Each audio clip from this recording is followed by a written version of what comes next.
अगर आप जी। की जो सबसे पुराने कॉइन हैं जिसको हम पंचमार्क कहते हैं, उसमें कुछ लिखने की परंपरा ही नहीं थी, सिर्फ सिंबल्स हुआ करते थे। बाद में जी। आपको 7th सेंचुरी बीसी में कॉइन्स आए जिसमें आपने लिखने की परंपरा डाली। भारत में सिक्के 6th century 5th century BC से आ जाते हैं, यानी कि हमारा इतिहास 2600 साल पुराना इतिहास है, सिक्कों का इतिहास। बादशाह की कॉइन पहले कौन चलाता था? बादशाह चलाता था, किंग जी। चलाता था। और किंग की प्रायोरिटी होती थी वो चलाएगा अपने हिसाब से, अपने मन की चीज़ों को बनाता था, अपने देवी देवताओं की फोटो बनाता था। पहला चेंज 1950 में आपने दिया, वो चेंज एक इम्पॉर्टेंट चेंज था जिसमें पहले हमने कभी नहीं देखा था। कॉइन का 2 पर्पस है। पहला पर्पस आपको पता है कि पहला पर्पस इकोनॉमिक पर्पस है, ट्रांजैक्शन है। हम कॉइन का जो पहली चीज़ है हम ट्रांजैक्शन के लिए करते हैं, हम खरीद के लिए, बेचने के लिए, फरोख्त के लिए काम करते हैं। हम जी। इसी के लिए कॉइन का बेसिक पर्पस कॉइन का यही है, दूसरा पर्पस बाद में आता है। आदाब, मैं हूँ आपके साथ अरसला खान और आवाज द वॉइस देखना शुरू कर चुके हैं आप। ये एपिसोड आजादी के लिए है, इंडिपेंडेंस डे स्पेशल है, तो मैं आप सभी को, सभी दर्शकों को आवाज द वॉइस की तरफ से सबसे पहले आजादी की बहुत बहुत शुभकामनाएं देना चाहूंगी। और जैसा कि हम सभी को 79 साल पूरे हो गए हैं आजादी लिए हुए हमारे देश को, भारत को, तो आज हम इसी कॉन्टेक्स्ट पे बात करने वाले हैं। हमारे साथ लेखक दानिश मोइन साहब मौजूद हैं। उनसे जानेंगे कि किस तरीके से आजादी के बाद जो हमें चीजें मिली, बहुत सारे चीजों में बहुत सारी, जैसे हम कॉइन्स की अगर बात करें तो हमने अब उनमें काफी चेंजेस देख पा रहे हैं। तो बात इसी मुद्दे पर होगी कि वो चेंजेस क्यों आ रहे हैं, उसके पीछे की वजह क्या है। सबसे पहले आपका इस्तकबाल है सर आवाज द वॉइस में। आप कैसे हैं? बहुत बहुत शुक्रिया आपका। कैसी हैं आप? अच्छी हैं? I am good. जी, जी, बहुत-बहुत शुक्रिया सर आपका भी। मैं बिल्कुल ठीक हूँ। तो मुद्दा यही है सर, स्टार्टिंग में मैं यही पूछना चाहूँगी कि आज़ादी से पहले और अब के सिक्कों में ये जो फ़र्क आ रहा है, हम देख रहे हैं धीरे-धीरे जो हम कॉइन्स पे जो चिन्ह हैं, वो मिस होते जा रहे हैं। उसमें चेंजेस हम क्यों देख पा रहे हैं? देखिए, पहले तो इसको समझिए, आपके कॉइन में जो चेंजेस है, ये आज नहीं हुआ। ये बिगिनिंग जब से आप भारत में सिक्के की बात कीजिएगा, तो भारत में सिक्के 6th century 5th century BC से आ जाते हैं। यानी कि हुँ, हमारा इतिहास 2600 साल पुराना इतिहास है, सिक्कों का इतिहास। आप अगर वहाँ से शुरू करेंगे और अब तक देखेंगी तो ड्रास्टिक चेंज आपको देखने को मिलेगा। तो पहली चीज़ हुँ, ये है कि इवोल्यूशन ऑफ कॉइनेज अगर आप देखना चाहेंगी, वो हमेशा हमको देखने को मिला है। हम उसको टेक्निक में भी चेंजेस देखते हैं, हम उसमें कंटेंट में चेंज देखेंगे, हम पहले जो चेंज देखेंगे वो मेटल में चेंज देखेंगे, कंटेंट में चेंज देखेंगे, और साथ-साथ हम उसके अंदर जो है जो जो कंटेंट है, क्या आ रहा है, उसमें भी तब्दीली आती है। पहला पॉइंट। बिल्कुल, बिल्कुल। तब्दीली क्यों आती है, ये जानने का सवाल था आपका। तब्दीली इसलिए आती है, क्यों आ रही है? हाँ, तब्दीली इसलिए आती है सिक्कों पर। अभी मैं आपके इंडिपेंडेंस के बाद वाले पॉइंट पर नहीं आया हूँ, अभी मैं आपको बैकग्राउंड में लेके चल रहा हूँ सिर्फ।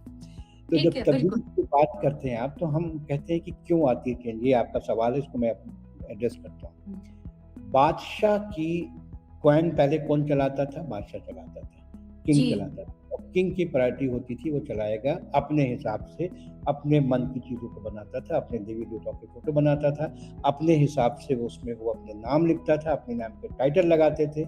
ये चीज़ें हुँ, हमें चलती आ रही हैं। अगर आप जी। देखिए, जो सबसे पुराने कॉइन हैं जिसको हम पंचमार्क कहते हैं, उसमें कुछ लिखने की परंपरा ही नहीं थी, सिर्फ सिंबल्स हुआ करते थे। बाद में जी। आपको 7th सेंचुरी बीसी में कॉइन्स आए जिसमें आपने लिखने की परंपरा डाली। जब आपने हुँ, ग्रीक में लिखा और ब्राह्मी में लिखा। ब्राह्मी, आप याद रखिएगा, भारत की सबसे पुरानी जो लिपि है वो ब्राह्मी है। और हम ब्राह्मी उसको लिपि। ब्राह्मी जन्म हम कहते हैं, माँ है सारे स्क्रिप्ट के, इंडिया की जननी है वो। तो वो हुँ, आपको पॉइंट पर देखने को मिलते चले आ रहे हैं। तो आप पहले ब्राह्मी देखा, ग्रीक देखा, बाद में फिर आपने अरबिक और फारसी में पॉइंट देखना शुरू किया। जब आप मेडिवल पीरियड में आ जाते हैं तो उसमें आपने अरबिक में पॉइंट देखा, फारसी में पॉइंट देखा। जैसे हुँ, आज के डेट में आपके पास हिंदी और इंग्लिश में पॉइंट्स आते हैं, वैसे आपने हुँ। अरबिक और देवनागरी में पॉइंट देखा। तो ये चीज़ें कॉमन चली आ रही हैं। जी। अब राजा का बिलीव, राजा का फेथ, वो रिफ्लेक्ट करता है इंडिया के कॉन्टेक्स्ट में शुरू से। खाली इंडिया के कॉन्टेक्स्ट में नहीं, वर्ल्ड कॉन्टेक्स्ट में बात की। हम चूंकि इंडिपेंडेंस की बात कर रहे हैं, इंडिपेंडेंस के बाद हमने एक तब्दीली लाई। हमने पहले जी। हम क्या हुआ इंडिपेंडेंस से सबसे पहले सबसे बड़ी दिक्कत क्या थी कि हम गुलामी कर रहे थे किसकी? ब्रिटिश की। तो हमारे सिक्कों में क्या चीज़ें आ रही थी? वो चीज़ें आ रही थी ब्रिटिश की तस्वीरें आती थी, ब्रिटिश के लोगों की उनके राजा के, उनकी रानी की, विलियम की, उसके बाद आप चाहिए Victoria, George V, George VI, इनकी फ़ोटो के साथ आप कॉइन बनाया करते थे। ये एक ट्रेडिशन था।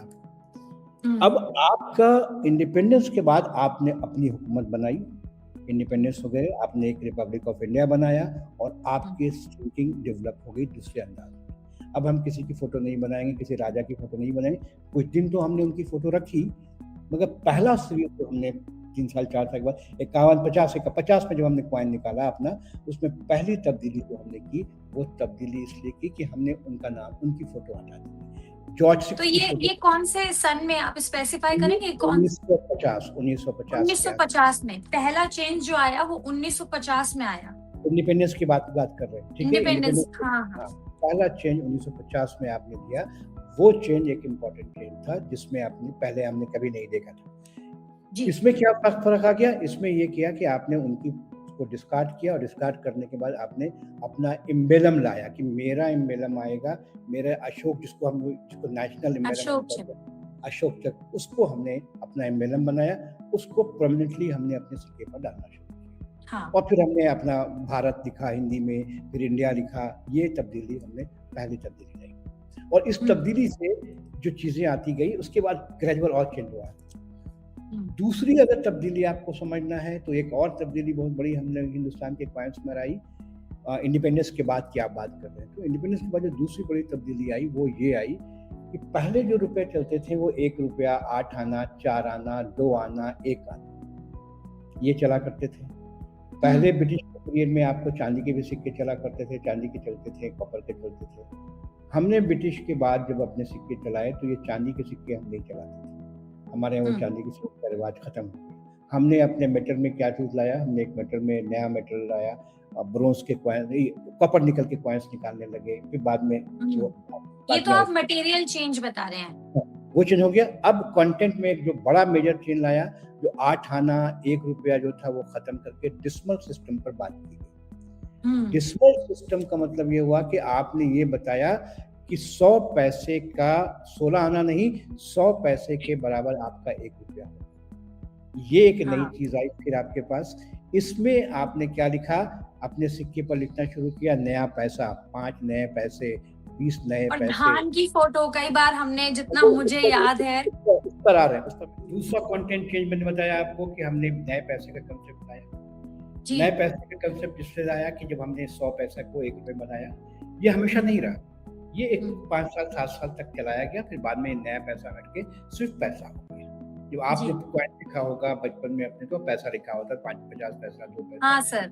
हाँ, तो वो आपने देखा होगा। तो ये दूसरा चेंज आ गया आपके पास। इन चेंज के बाद ये हमारा बेसिक चेंज हुआ। अब आपका दूसरा सवाल क्या, ये बताइए। तो हम चेंज क्यों करते हैं? हम चेंज करते हैं जो ज़रूरत के हिसाब से चीज़ें आई थी और हम उसको बताना चाहते हैं आवाम को लाने के लिए कि भाई आवाम जाने, जनता हमारी जाने कि हम किस टाइप की चीज़ निकाल रहे हैं। तो अगर नए पैसे आप नहीं लिखते, अच्छा ये बता दें आपको, उस पीरियड में प्रॉब्लम होती थी, लोग जो है ठग करते थे, आपसे रुपया लिया और 16 आना दे दिया, क्योंकि एवरी टाइम 4 पैसा आपने बचा लिया, 4 उतना पैसा है। तो वो उसको बताने के लिए लोगों को बताया गया कि नहीं, हर जगह बोर्ड लिखे जाते थे, बनाए जाते थे, बस स्टैंड पर लिखे जाते थे कि ये नया पैसा है, उसका कन्वर्जन रेट लिखा जाता था, ताकि आप बस स्टैंड पर, रेलवे स्टेशन पर लिखे जाते थे। तो गवर्नमेंट ये काम करती थी कि आप तक ये चीज़ों को पहुंचाया जा सके। जी।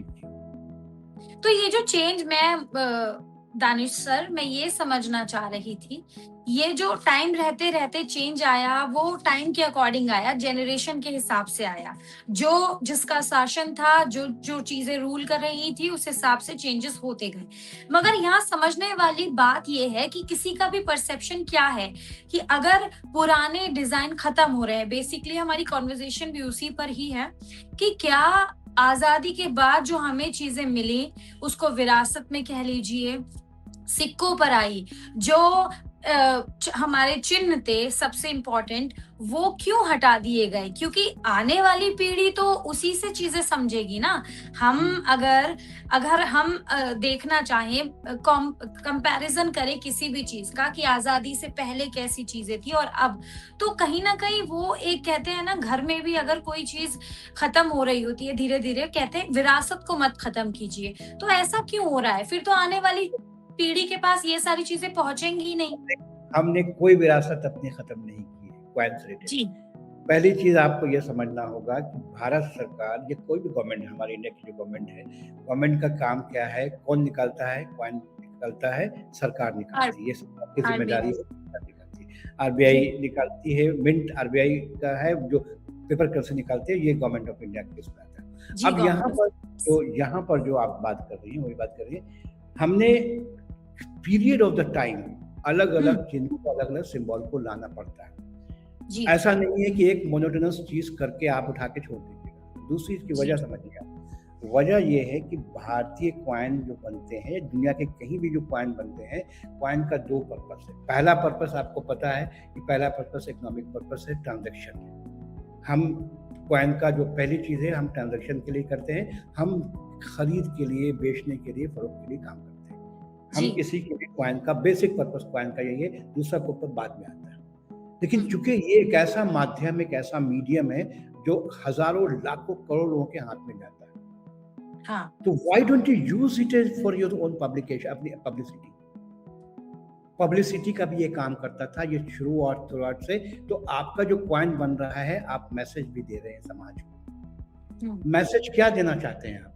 आपने आपने जो अभी जस्ट 2 मिनट पहले हमसे बोला था कि ये पहले गेहूं की बाली बनी होती थी और ये बने होते थे। ये जो बने होते थे, ये मैसेज है आपके लिए। हम हुँ, नारे लगाते थे, हम बड़े-बड़े लोगों के नाम पर कॉइन निकालते हैं, टाइम टू टाइम हम बड़े अपनों को सेलिब्रेट करते हैं कि भाई आपकी यहाँ की इतनी बड़ी पर्सनैलिटी हुआ करती थी, जिसको आप नहीं जानते, जो आप उनको बनाया, तो आपने लोगों को बताया कि ये कौन है। हुँ, एग्ज़ाम्पल के तौर पर आपने अरविंदो घोष के कॉइन निकाला, आपने शिवाजी के कॉइन पर नाम निकाला। तो ये जो आप बनाते हैं, क्यों बनाते हैं? ये आप अपने लोगों को बताना चाहते हैं कि ये कौन थे, ये कब मरे। तो आप ऐसी चीज़ों को बनाते हैं और ये आप उनको बताते हैं, इसलिए बताते हैं कि ये एक मैसेज का काम आप कर रहा है। दूसरी बात ये है कि वर्ल्ड कॉन्टेक्स्ट में भी बात होती है। हमेशा आपको इंडियन कॉन्टेक्स्ट में बात नहीं करनी है। आपको हुँ, इंडिया के कॉन्टेक्स्ट में बात आपने किया, कोई अच्छी बात है।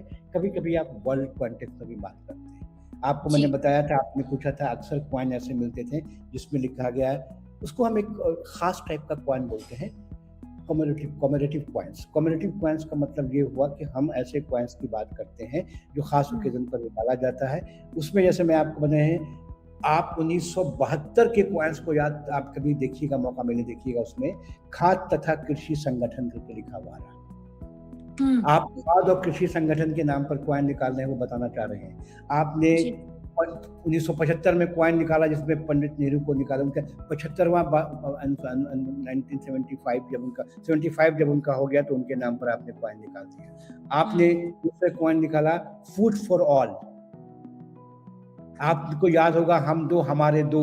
हमारे 2, जी, ऐसे नारों के साथ ये सोशल मैसेजिंग है आपकी।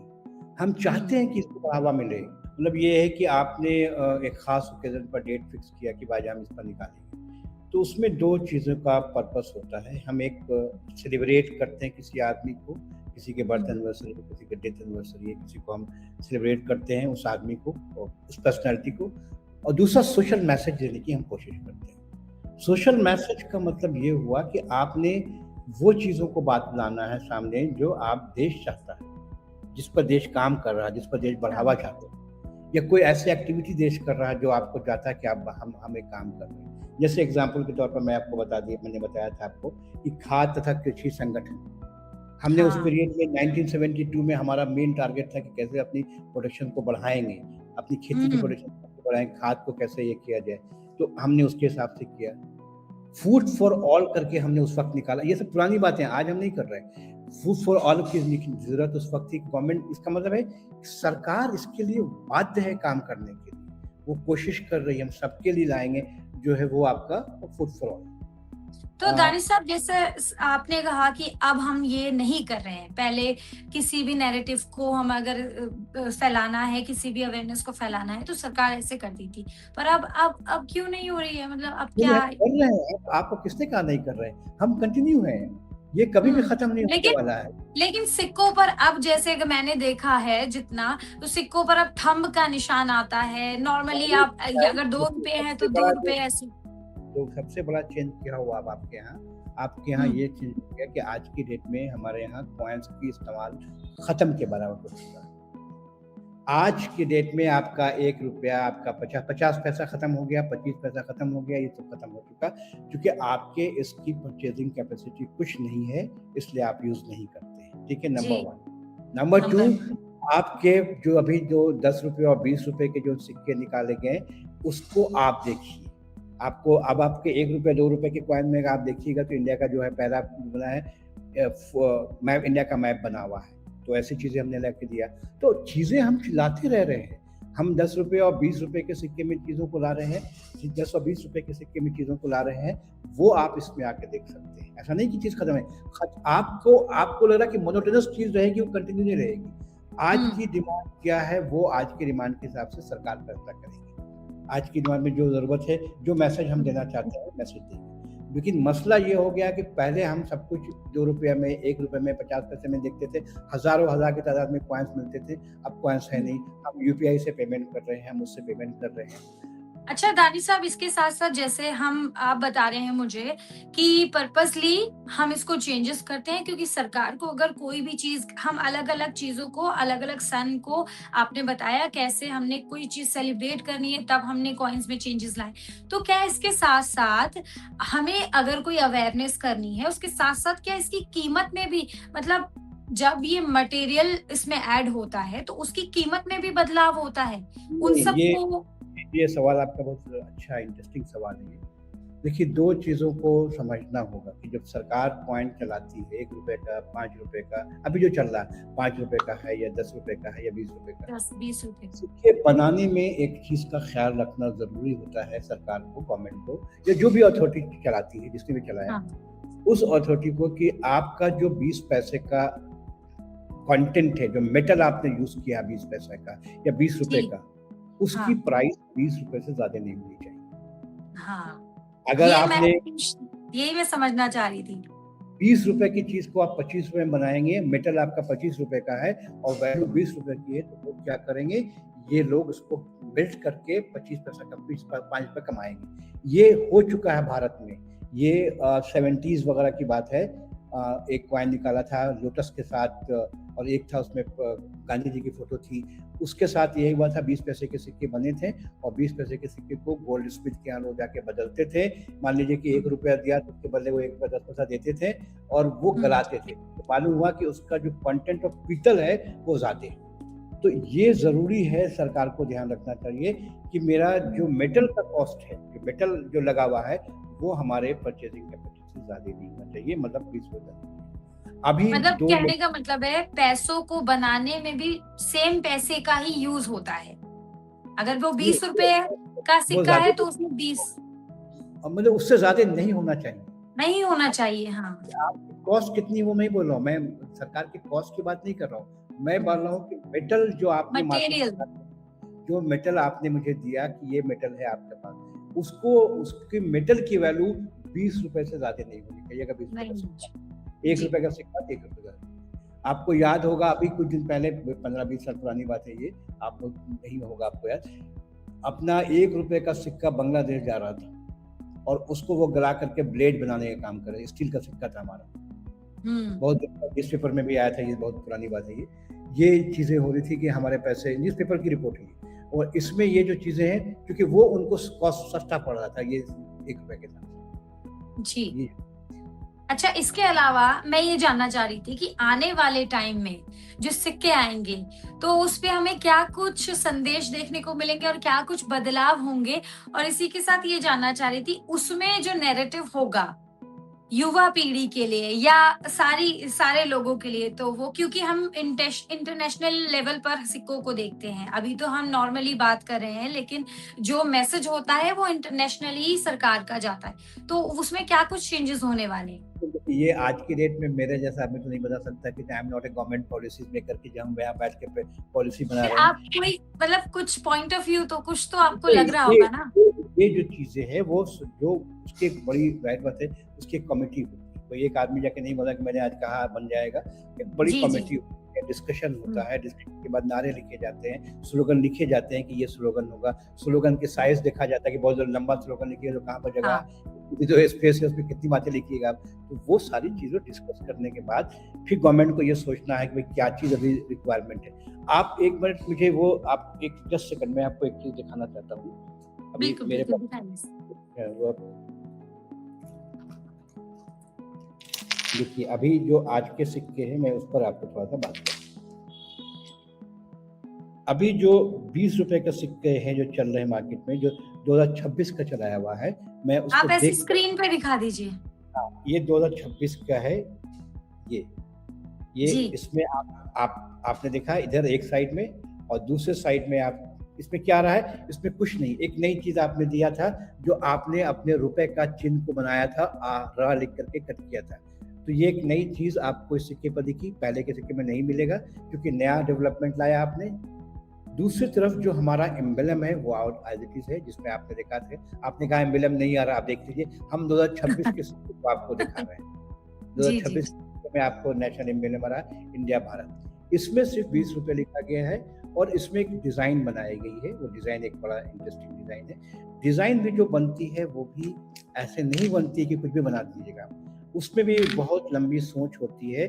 उस सोच के बाद वो बनाया जाता है कि what does you want to explain, आप कहना क्या चाहते हैं, किसको टारगेट करना चाहते हैं। तो ये जो सिक्के हैं, ज़्यादातर सिक्के में आपको वही आ रहा है 1 रुपया। तो अब आपको ये पुराने जो आप कंपेयर करेंगे तो आप ये पाएँगे कि जो रॉ वाला नया हमने जो बनाया अपने रुपए का सिंबल, वो सिंबल हम पहले नहीं देखते थे, अब हम इसमें देखते हैं। पहले आप लिखते थे 1 रुपया, हुँ। 2 रुपया, अब आपको लिखने की ज़रूरत नहीं है, वो आपने सिर्फ़ उतना सा वो कर दिया। तो ये जो चीज़ें हैं, ये एक इंटरेस्टिंग चीज़ें हैं जो आपके सामने रखी जा रही हैं। अब अगले जनरेशन में, अगले कॉइन्स में क्या मैसेज देगी सरकार, क्या उनकी टारगेट है?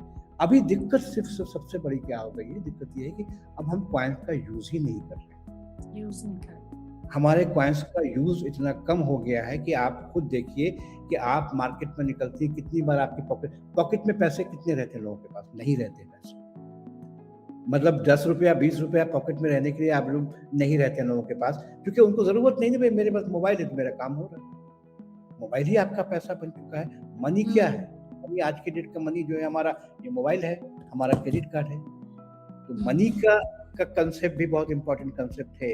आप अगर चाहिए तो मैं अभी बता सकता हूँ कि मनी कैसे जी, चेंज। बिल्कुल। बताइए, बताइए। देखिए इसमें 2 बड़ी इंटरेस्टिंग चीज़ है, ये जो पहले ही बता सकते थे हम लोग। मनी हाँ। और कॉइन 2 अलग चीज़ है। अलग चीज़ सेंस में है कि मनी कब आया, मनी की शुरुआत कब आई, उसका आज के डेट में आप डेट फिक्स नहीं कर सकते। जब से समाज है, जब से दुनिया में इंसान है, मनी का कई रूप हो सकता है। मनी कभी गाय भी थी हमारे पास, कभी हमारा गल्ला मनी है, कभी हमारा आलमंड को कभी हमने मनी बनाया, कभी हमने फिगर को बनाया, कभी जेम को बनाया, कई चीज़ें ऐसे ब्रांड की चीज़ों को हमने यूज़ किया। लेकिन कॉइन की शुरुआत जो मैंने बताया वो भारत में 6th सेंचुरी बीसी में आया। जी। और कॉइन को क्यों लाया गया, बाकी चीज़ों को छोड़ करके मेटल को क्यों यूज़ किया गया कि आइडियल मनी के लिए 3 चीज़ों की ज़रूरत होती थी। आज नहीं, आज से हज़ारों साल पहले हमारे अवाम ने, हमारे सोशल साइंटिस्ट ने या स्कॉलर्स ने ये बात सोच लिया और ये कहा कि 3 क्या चीज़ें हैं आइडियल मनी के लिए। तो पहला चीज़ उन्होंने फैसला किया कि मेरा मनी में पहली चीज़ होना चाहिए पोर्टेबिलिटी, जिसको हम आसानी से कैरी कर सकें। दूसरी चीज़ चाहिए मनी के लिए ड्यूरेबिलिटी, जिसकी ज़िंदगी ज़्यादा हो। और तीसरी चीज़ चाहिए डिविजिबिलिटी। आइडियल मनी के लिए 3 चीज़ों की ज़रूरत होती है। तो अगर आपका मनी, मान लीजिए कि मेरे पास पशु है, बैल है, गाय है, भैंस है, बकरी है, ये मेरा धन है, लेकिन इसकी तो लाइफ बहुत ज़्यादा नहीं है। You can not carry for a long period, carry नहीं कर सकते हैं, मर जाएगा कुछ दिन के बाद, और ये मनी आपका पैसा खाएगा, जो खाना खाइए उसको चाहिए। तो जी। ये मनी हमारे लिए सही नहीं था। तब हुँ। हमारे उस वक़्त के लोगों ने किया कि भई हम मेटल का इस्तेमाल करेंगे और मेटल हमारे यहाँ आने लगा और मेटल से हमने अपने काम शुरू कर दिया। कॉइन तो सिक्के बने। कॉइन अब इसके बाद दूसरा चीज़ देखिए, ये डेवलपमेंट आप देखिए पूरा डेवलपमेंट कैसे होता है, मैं आपको क्रेडिट कार्ड तक लेके आ जाता हूँ। हुँ। पहला डेवलपमेंट आपने कॉइन्स में देख लिया, ये कंटिन्यू रहा भारत में, अलग-अलग मेटल ये वो सब होते रहे। 18th सेंचुरी के 18th सेंचुरी के आखिर में और 19th सेंचुरी में एक नया रिवॉल्यूशन फिर आपने लाया। हुँ। वो आपने क्या लाया? कागज़ की करेंसी को आपने लाया। मनी है आपका, अब मनी में आपने कहा कि हम कागज़ को लाएँगे। क्यों लाया कागज़ आपने? क्योंकि आपका जो मनी अभी रुपए वाला था, सिक्का था, एक चांदी का सिक्का और गोल्ड का सिक्का, इसमें एक दिक्कत आने लगी। इसको कैरी हुँ। करना मुश्किल हो गया। सर इसको कैरी करना कैसे मुश्किल हो जाएगा? आप बताइए, मुझे 5 लाख रुपए लेके जाना है तो 5 लाख रुपए कैसे लेके आप जाएँगे? हाँ, 5 सिक्कों में नहीं ले जा सकते। आप 200 कॉइन कैसे तो उठाइएगा? इतना भारी कॉइन छोटा-सा कंधा में कितना लेके जाइएगा? हुँ। हज़ारों हज़ार कॉइन को हमको मार्केटिंग करना है, शॉपिंग करना है, तो हम कैसे लेके जाएँगे? रास्ते में छीनने का डर है। तो मुझे जी। अगर 500 कॉइन लेके जाना है, 500 का एक सिक्का आने लगा, नोट आने लगा, कैरी करना आसान हो गया। तो कागज़ की जो नोट आई, करेंसी आई, तो ये एक रिवॉल्यूशन था आपके लिए कि अरे यार, तो आसानी हो। अब आपने हुँ। कागज़ के नोट पर काम करना शुरू कर दिया। अब आपको कागज़ के नोट में भी थोड़ी दिक्कत आने लगी कि अभी हमको 5 लाख रुपया, 20 लाख रुपया डिलीवरी करना है, एक शहर से दूसरे शहर जाना है, वहाँ पर मार्केटिंग मेरी है, वहाँ शॉपिंग करना है, बॉम्बे में जाके शॉपिंग करना है, हम हुँ। बिज़नेसमैन आदमी हैं। फिर वो इतना पैसा लेके जाना मेरे लिए मुश्किल था। ब्रीफ़केस में हुँ। लोग ब्रीफ़केस में लेके सो जाते थे पैसे, सूटकेस में पैसे हाँ। जाते थे, आपने सुना भी होगा। तो ये जी सर, ब्रीफ़केस देखा भी है कई फ़िल्मों में पूरा हाँ, स्टाइल में फिल्मों में अगर यस, जी। पैसे देखे हुए। इसको भी ब्रीफ़केस हम खोल दिया, अगर गए तो यस, ब्रीफ़केस यस। खोल दिया, बैग दे दिया। जी, जी। बिल्कुल, बिल्कुल सही फरमा रही हैं आप। तो अब क्या हुआ, अब हमने ये सोचा कि हम ट्रांज़ैक्शन दूसरी तरह से करेंगे, ये डिफ़िकल्ट हो रहा है। हमने कहा कि हम आपको डिमांड ड्राफ्ट से पैसा देके जाएँगे। डिमांड ड्राफ्ट आ गया, आपने सुना होगा। अब हाँ, इसके बाद बिल्कुल। और ईज़ी करने के लिए हमने कैसे लाया, हमने एक नया परंपरा और शुरू किया कि भई अब हम अपने डेबिट कार्ड रखेंगे और डेबिट कार्ड जहाँ भी जाएँगे वहाँ से पैसा निकालेंगे, वहीं से इश्यू कर देंगे। जी, चेक का जी। कांसेप्ट दिया आपने कि चेक ले लो। अब लोग चेक नहीं ले रहे, आपका चेक बाउंस हो जाएगा, तो ठीक है, आप चेक मत लीजिए, मैं डिमांड ड्राफ्ट देता हूँ, अगर वो नहीं है तो मैं अपना डेबिट कार्ड लेके रखता हूँ और डेबिट कार्ड से आपको पेमेंट कर दिया। अब आपके पास आपको कैरी करना आसान हो रहा है, सिर्फ पॉकेट में एक डेबिट कार्ड है। अब उसके हुँ। बाद आपको एक और फैसिलिटी दी गई कि आप क्रेडिट कार्ड भी ले सकते हैं कि भई आपका पैसा आपने मुझसे बिज़नेस किया है, मुझे पैसे चाहिए, आपने क्रेडिट कार्ड से दो, डेबिट कार्ड से दो, does not make any difference, आपने भेज दिया। अब हुँ। फिर हमने एक और डेवलपमेंट किया कि हम अब ट्रांज़ैक्शन तो करेंगे, लेकिन ना कि डेबिट कार्ड से भी नहीं करेंगे, क्रेडिट कार्ड से भी नहीं करेंगे। मेरे पास एक और ऑप्शन है, वो है मेरे पास डिजिटल मनी से हम जो है ट्रांसफ़र कर देंगे आपको यूपीआई। और यूपीआई से कर देंगे, ऑनलाइन से कर देंगे। ऑनलाइन करने लगे, उसके बाद आपके पास यूपीआई आ गया। ये हुँ। इतना रिवॉल्यूशन ला के दिया यूपीआई, फ़ास्ट भी हो गया इनफैक्ट। तो अब फ़ास्ट हो गया। अब आपके पास आप किसी भी आदमी के पास आज की डेट में इंडिया की जो सर्वे है, शायद 53% लोग यूपीआई यूज़ कर रहे हैं इंडिया में हुँ। और कैशलेस इकोनॉमी में हम लोग 53% लोग हैं। अब अभी लोगों के पास पैसे ही नहीं है हाथ में देने के लिए किसी को। जी, बिल्कुल। पहले आप लोग जाते थे कहीं तो बच्चों को देने के लिए पैसे चाहिए होते थे तो देते थे। अब वो पैसे रहते ही नहीं तो कैसे अब यूपीआई बच्चों को भी ऑनलाइन मोड से पेटीएम करना पड़ते हैं, या अगर अब राखी आ रही है तो उसमें भी भाई अपनी बहनों को ऐसी ट्रांज़ैक्शन के अब थ्रू आप पैसे सारी चीज़ें देंगे, जो तो है सेवा। यूपीआई कर दी। तो ऐसे चेंजेज़ आ रहे हैं और चेंजेज़ के पीछे एक रीज़न ये है कि हम अपना ट्रांज़ैक्शन ईज़ी चाहते हैं। ईज़ी चाहते हैं, विदाउट सेफ, हाँ, secure and easy. Easy hmm. Hassle free. अब हम हुँ। आपका रुपया गिनते रहें, एक है 5 लाख है, 1 नोट फटा हुआ है, 2 नोट फटा हुआ है साहब, ये गलत नोट लगा दिया था इस आदमी ने, हमारे साथ चीटिंग जी। करके चले गए। अब कुछ नहीं, अब आपका पैसा वहाँ। तो ये हैसल फ्री करने के लिए हम ये डेवलपमेंट कर रहे हैं और ये डेवलपमेंट आगे और भी आएगा। हम जो हम और आप विजुअलाइज़ नहीं कर पा रहे हैं अभी, और भी हाँ। चीज़ें आएगी अभी। तो ये चीज़ें आएगी। लेकिन तो कॉइन्स का हाँ, आप बताइए, आप सवाल पूछिए। सर हाँ, मैं वही कहना चाह रही थी कि बहुत बहुत खूबसूरती से आपने सारी चीज़ें इवोल्यूशन को एक्सप्लेन किया हमारे दर्शकों के लिए। तो यही मैं आपसे अब जानना चाहूँगी चलते-चलते कि आखिर में आप क्या कुछ कहना चाहेंगे हमारी नई पीढ़ी को कॉइन्स के लिए? जैसे आपने बताया कि हम यूज़ नहीं करते हैं, हैसल फ्री ट्रांज़ैक्शन चाह रहे हैं। लेकिन जो देखिए विरासत है वो तो विरासत है ना सर। मैं इस पर 2 चीज़ कहना चाहता हूँ, क्योंकि मैं जिस काम करता हूँ, मैं तो कॉइन पर ही काम करता हूँ ना, मैं हाँ, न्यूमिस्मैटिक्स का काम करता हूँ। न्यूमिस्मैटिक्स कहते हैं सिक्के की पढ़ाई, यानी कि हम हिस्ट्री लिखते हैं, हम हिस्ट्री के प्रोफ़ेसर हैं, हिस्ट्री लिखते हैं, ये हमारा एक एविडेंस बनता है, ये आप जान लीजिए। ये जो आप देख रहे हैं आज आपके लिए दूसरा क्वेश्चन है, लेकिन 100 साल के बाद उस पर दूसरा डिस्कशन होने वाला है। आज बिल्कुल। आपको अलग है, 200 साल और 100 साल के बाद आपके सारे क्वेश्चन पर डिस्कशन होगा, बड़े-बड़े हिस्टोरियन लिखेंगे, इस पर काम करेंगे। तो आप जी, अपने इस क्वेश्चन को 2 कॉन्टेक्स्ट में समझिए। इसका बेसिक पर्पस वही है जो मैंने बताया, इकोनॉमिक ट्रांज़ैक्शन, लेकिन हाँ, इसको हमेशा आप इतिहास का एक स्रोत मानिए, इतिहास का ये एक हिस्सा है। हम और आप जी, नहीं रहेंगे, लेकिन ये कॉइन रहेगा और ये रहेंगे। कॉइन आपको यस, इसलिए इसको प्रिज़र्व कीजिए, पुराने कॉइन्स को भी प्रिज़र्व कीजिए, कभी इसको गलने मत दीजिए। वो एविडेंस है आपके वक़्त का, आपका इतिहास का एक सबूत है, तो अपने सबूत को मत मिटने दीजिएगा इसको। हुँ, क्योंकि इसके ज़रिए ही तो आप समझेंगे ना, जब आप पूरे कॉइन्स को पढ़ना, आप चाहते हैं कि भई हम इंडिपेंडेंस इंडिया पर काम करना चाहते हैं, तो इंडियन इंडिपेंडेंस इंडिया के कॉइन्स को जब आप पढ़ेंगे तब आपको मालूम होगा कि क्या-क्या बातें सरकार कहना चाहती थी, क्या सोशल हुँ, बैकग्राउंड था, किस सोशल बैकग्राउंड में ये नारे लिखे गए। बिल्कुल। एशियाटिक आपने एशियाड किया तो उसमें आपने कॉइन निकाला कि एशियाड, आपने ऐसी बिल्डिंग को, आपने नेशनल आर्काइव की बिल्डिंग को सिक्के निकाले, आपने जो है पार्लियामेंट के फ़ोटो के साथ कॉइन निकाले, ये क्यों कर रहे हैं?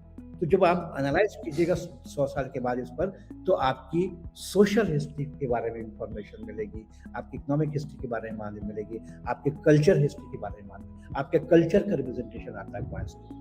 तो ये हम तो कॉइन्स को वैसे ही देखते हैं, क्योंकि मैंने इसी तरह से काम किया है और यही कॉइन को हम अपना सोर्स मानते हैं और सोर्स के ज़रिए हम अपना काम करते हैं। यही तरीका है। Thank you. बहुत खूबसूरत।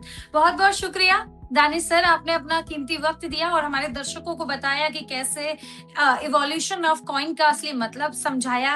आपने सन के थ्रू भी बताया कैसे चेंजेस होते गए और क्यों चेंजेस होते हैं, सबसे इम्पोर्टेंट बात। और जो हमारी विरासत है वो तो रहेगी हमेशा। फिलहाल आपसे भी इजाज़त लेंगे और अपने दर्शकों से भी, और आपको चलते-चलते यही कहेंगे कि आज़ादी की आपको भी बहुत-बहुत शुभकामनाएँ सर। आपको भी और सुनने वाले तमाम लोगों को मेरी तरफ से भी आज़ादी की बहुत-बहुत मुबारकबाद। शुक्रिया सर।